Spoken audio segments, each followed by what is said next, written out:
todo hassle ka ba ngayon? Pero wala pa ring resulta ang mga efforts na ginagawa mo? Baka naman mali ang direksyon na tinitake mo. Parang vectors lang yan. Hindi lang dapat lakas. Kailangan tama rin ang direksyon. Sa math, vector shows movement. Vectors are quantities with both magnitude and direction. Sa buhay, ganun din. Hindi lang dapat puro effort. Dapat tama rin ang direksyon na tinitik mo. Kasi kung push ka lang ng push, pero mali yung direksyon na tinitik mo, mapapagod at mapapagod ka lang din nang walang resulta.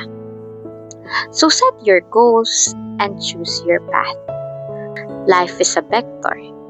Effort plus right direction. At tandaan, hindi sapat na malakas ang push mo. Dapat tama rin ang direction mo. Kasi kung saan ka pupunta, doon ka dadalhin.